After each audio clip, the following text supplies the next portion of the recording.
Hola, mi nombre es Ana Victoria Ramírez Rosales, soy estudiante de la licenciatura de Nutrición en la Facultad de Medicina en la Universidad Autónoma de Campeche y hoy les voy a explicar qué es el transporte vesicular. El transporte vesicular o el transporte de vesículas se refiere a la actividad celular responsable por el transporte de moléculas entre el medio extracelular y el interior de la célula y entre los diferentes organelos celulares. Las células eucariotas se caracterizan por el reparto ordenado y dirigido de moléculas entre diferentes compartimentos celulares. En muchos casos, este reparto está mediado por vesículas, que actúan como vehículos para transportar moléculas entre algunos organelos celulares. El transporte vesicular es una actividad celular importante. Esta es responsable del tráfico molecular entre una variedad de compartimentos específicos encerrados en membranas. La selectividad de dicho transporte es, por tanto, clave para mantener la organización funcional de la célula. Los organelos encargados del transporte vesicular es el retículo endoplásmico liso, el retículo endoplásmico rugoso y el aparato de Golgi. El retículo endoplásmico liso es una red de membranas dentro de la célula a través de la cual se mueven las proteínas y otras moléculas. Este carece de ribosomas y ayuda a sintetizar y concentrar las diversas sustancias que necesita la célula. Sus funciones son la síntesis de hormonas esteroides, la desintoxicación en el hígado de gran variedad de compuestos orgánicos y la liberación de glucosa en células hepáticas. Las células hepáticas o hepatocitos son las células propias del hígado. El retículo endoplásmico rugoso o el retículo endoplásmico granular es un organelo y este solo puede encontrarse en las células eucariontes. Estructuralmente se caracteriza por estar formado por una serie de canales, sacos aplanados y cisternas, los cuales se encuentran distribuidos por el medio de la célula, o sea, el citoplasma. Este es el encargado del transporte y la sintetización de proteínas de secreción o de membrana. Algunas de sus funciones, como ya mencioné, es la síntesis de proteínas secretoras o de membrana, el plegamiento y ensamblado de proteínas y la glucosilación de proteínas.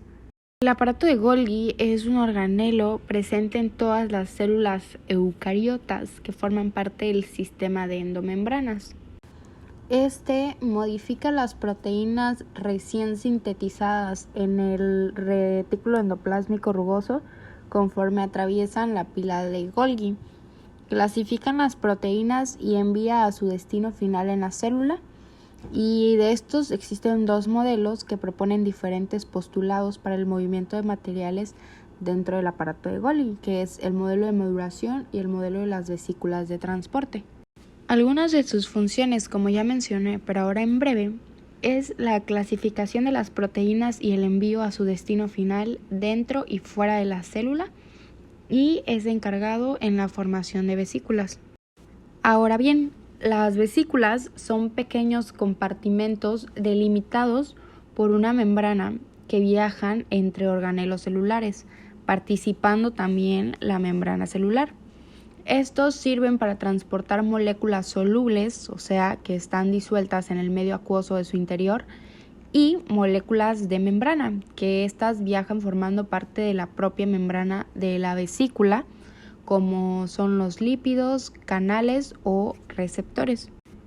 La función de las vesículas es almacenar, transportar, dirigir productos celulares. Son una herramienta fundamental para la organización del metabolismo. Muchas vesículas se originan principalmente en el aparato de Golgi, pero también pueden provenir del retículo endoplásmico.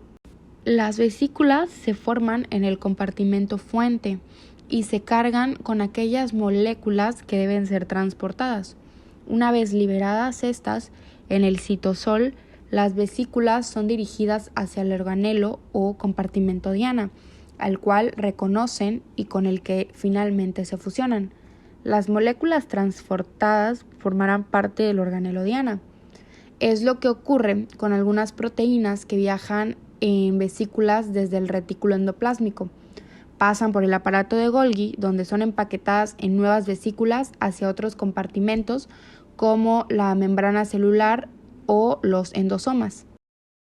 Ahora, existe un mecanismo llamado fusión de vesículas. El mecanismo de fusión de una vesícula con su compartimento diana es complejo. Ha de ser selectivo, puesto que la célula ha de asegurarse de que una vesícula solo se fusione con aquel compartimento para el que las moléculas que transportan han sido destinadas. Pero además, abrir y fusionar membranas supone saltar una barrera termodinámica importante.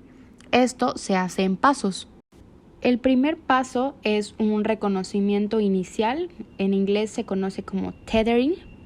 Es como si se pescara a la vesícula desde el compartimento diana.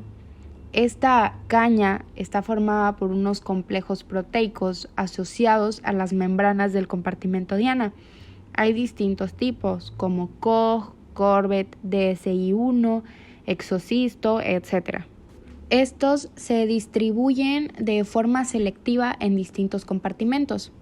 En este reconocimiento también participan las proteínas que se encuentran asociadas a las vesículas y que son de distinto tipo dependiendo del compartimento o dominio del compartimento fuente donde se hayan formado.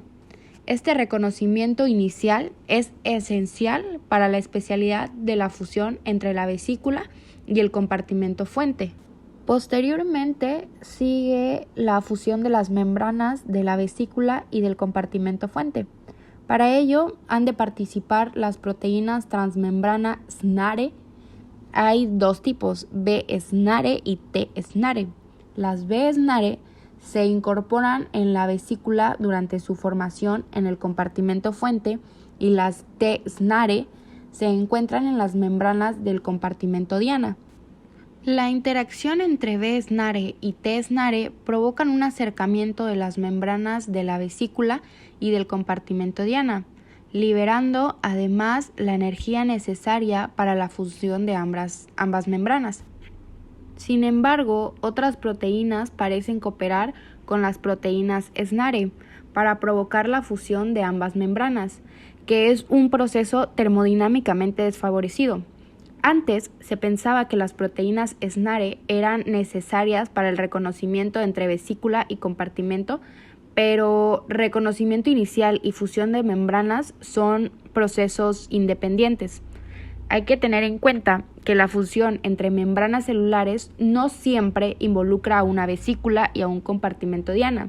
Se producen fusiones entre compartimentos semejantes, como ocurre con los endosomas, las mitocondrias o incluso entre vesículas. Se cree que todos estos casos se siguen mecanismos parecidos con implicación de moléculas similares. El lisosoma es una vesícula membranosa que contiene enzimas hidrolíticas que tiene como función degradar componentes celulares. Las enzimas lisosomales son capaces de digerir partículas grandes como por ejemplo bacterias y también otras sustancias que entran en la célula ya sea por fagocitosis u otros procesos de endocitosis. Los lisosomas utilizan sus enzimas para reciclar los diferentes organelos de la célula, englobándolas, dirigiéndolas y liberando sus componentes en el citosol. Los lisosomas tienen una estructura rodeada solamente por una membrana que contiene gran cantidad de enzimas digestivas. Existen dos tipos de lisosomas, el lisosoma primario y el lisosoma secundario. El lisosoma primario son organelos derivados del sistema de endomembranas. Cada lisosoma primario es una vesícula que brota del aparato de Golgi con un contenido de enzimas hidrolíticas sintetizadas en el retículo endoplásmico rugoso en el aparato de Golgi. Por transporte vesicular sufren una glicosilación terminal de la cual resultan con cadenas glucídicas ricas en manosa-6-fosfato, manosa-6P. La manosa-6P es el marcador molecular, la estampilla que dirige las enzimas hacia la ruta de los lisosomas. Y los lisosomas secundarios tienen materiales en vías de digestión, además de enzimas. son de mayor tamaño y contenido heterogéneo. Las enzimas lisosomales están latentes, solo se activan por rotura de su membrana. Así, tendrían un sustrato sobre el que actuar. Las membranas lisosomales son un poco corrientes, porque no solo resisten la acción de las hidrolasas, sino que también es impermeable tanto a las enzimas como a sus sustratos. Estos se introducen en el lisosoma por fusión del lisosoma primario con otras vesículas. Hay una manera de incorporar grandes cantidades de moléculas al interior de la célula de una sola vez. Endocitosis o incorporación de moléculas englobadas por membranas, sobre todo vesículas. De la misma manera que hay un viaje de ida y fusión de vesículas con la membrana plasmática, existe un proceso de formación de vesículas en la membrana plasmática, las cuales se fusionan posteriormente con compartimentos internos, principalmente con los endosomas. Una de las funciones de la endocitosis es la incorporación de moléculas externas en grandes cantidades, principalmente para su degradación, pero también sirve para reciclar moléculas de la membrana plasmática que formarán parte de las propias vesículas o compartimentos que se formen. Otra función menos aparente es compensar los procesos de exocitosis, es decir, eliminar el exceso de membrana plasmática añadida por las vesículas de exocitosis y mantener así una superficie de membrana estable y funcional. La endocitosis por volumen es la captación inespecífica de líquidos extracelulares. Cualquier molécula grande o pequeña que esté presente en el líquido también entra a las células. Retira porciones de la membrana plasmática y puede funcionar sobre todo en el reciclaje de membrana entre la superficie celular y los compartimentos interiores. La endocitosis mediada por un receptor proporciona un medio para la captación selectiva y eficiente de macromoléculas que pueden estar presentes en concentraciones relativamente bajas en el líquido extracelular.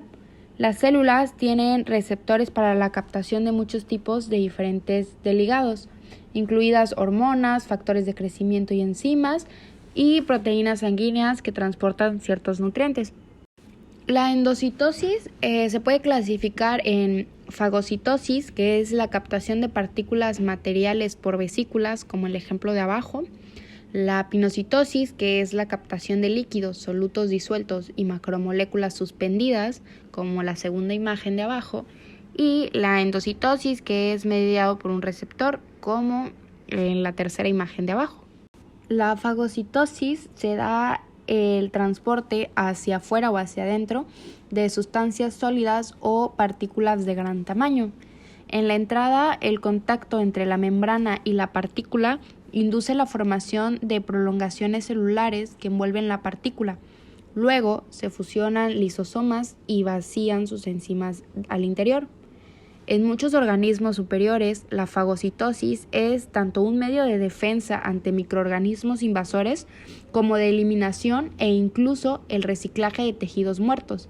Además, es como una forma de nutrición para las células que realizan esta función. La fagocitosis está constituida por dos familias principales, macrófagos y neutrófilos. Los macrófagos son células de gran tamaño con fusión fagocítica. También pueden actuar como células presentadoras de antígenos, derivan de los monocitos.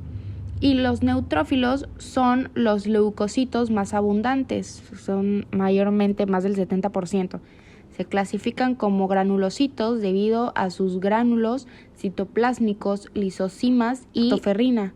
La fagocitosis comprende 4 etapas: la migración, la búsqueda del antígeno, la respuesta quimiotáctica y el reconocimiento del antígeno. La quimiotaxis se presenta como un proceso fisiológico en donde el glóbulo blanco combate con las sustancias patógenas que han producido inflamación. Este glóbulo se margina del flujo sanguíneo, que en estas zonas de inflamación es turbulento. Luego se adhiere a la pared del vaso y transmigra a través de este para llegar a los entes patógenos para fagocitarlos. Adherencia. Otros receptores sobre la membrana de los leucocitos y otros fagocitos actúan como mecanismos de adherencia sobre los microorganismos, o sea, a productos microbianos específicos o sobre opsoninas del sistema inmune del hospedador como receptor de manosa. Este receptor tiene afinidad por los componentes de manosa presentes en las glucoproteínas y glucolípidos de las paredes celulares microbianos. O CD14 es un ligando con preferencia específica al lipopolisacárido presente en ciertas bacterias y está asociado a un receptor tipo TOL. Ingestión. La unión a receptores de adherencia promueve señales de comunicación intracelular que resultan en la invaginación de la membrana del fagocito, rodeando al receptor y su ligando patogénico. Al rodear por completo al complejo receptor, molécula, la membrana se une en sus extremos y libera al interior de la célula un fagosoma. Esto puede ocurrir en más de un punto de la membrana celular. Digestión. Una vez que el fagosoma está en el citoplasma, comienza la desintegración del mismo, proceso que se realiza por mecanismos dependientes o independientes de oxígeno. El primero se da tras activarse rutas metabólicas que consumen oxígeno, lo cual produce la liberación de radicales libres del oxígeno, que son tóxicos para los microorganismos. En el segundo caso es donde intervienen los lisosomas, los cuales se unen al fagosoma conformando un fagolisosoma y liberando enzimas hidrolíticas que destruirán al antígeno. Pinocitosis. La pinocitosis es un proceso que permite a determinadas células y organismos unicelulares obtener del exterior, para alimentarse o para otro fin, líquidos orgánicos y sustancias disueltas en estos. En la pinocitosis, la membrana celular se invagina, formando una vesícula alrededor del líquido del medio externo, que será incorporado a la célula. Se puede observar en las células especializadas en la función nutritiva, por ejemplo, las de mucosa intestinal. La exocitosis es el proceso celular por el cual las vesículas situadas en el citoplasma se fusionan con la membrana citoplasmática y liberan su contenido. Esto sucede cuando llega una señal extracelular. La exocitosis se observa en muy diversas células secretoras, tanto en la función de excreción como en la función endocrina. Hay dos tipos de exocitosis. La exocitosis regulada es un tipo de exocitosis que se realiza solamente en células secretoras y neuronas. Estas células reciben señales y regulan el momento en que se fusionarán con la membrana plasmática. Y la exocitosis constitutiva se desarrolla en todas las células. En este tipo de exocitosis, las vesículas transportan materiales constitutivos de la membrana, como lípidos y proteínas, de forma constante hacia la membrana plasmática. Ya por último, hablemos de los transportadores. Los transportadores son proteínas integrales que usan gradientes electroquímicos para mover moléculas entre ambos lados de la membrana. Este tipo de movimientos se denomina difusión facilitada, porque es un movimiento pasivo generado por el gradiente electroquímico existente y facilitada, puesto que es el transportador el que la permite. Los transportadores se clasifican en uniporte. Son moléculas que transportan una molécula en un solo sentido a través de la membrana. Simporte. Los dos solutos se transportan en la misma dirección. Antiporte. Los dos solutos se transportan en direcciones opuestas. Contransporte. Transporte acoplado de dos solutos. Al menos uno de los dos solutos se transforma a favor de su potencial electroquímico, lo que suministra la energía necesaria para transportar al segundo soluto en contra de su potencial electroquímico. Si se transportan ambos solutos en el mismo sentido, se trata de simporte. Si se transportan en sentidos opuestos, antiporte. Y transitosis. Es el conjunto de fenómenos que permiten una sustancia atravesar todo el citoplasma celular desde un polo al otro de la célula. En él implica el proceso endocitosis-exocitosis. La estructura implicada en el proceso de transporte vesicular es el retículo endoplásmico. El contenido del citoplasma está dividido por el retículo endoplásmico en dos compartimentos. espacio laminal o cisternal y espacio citosólido.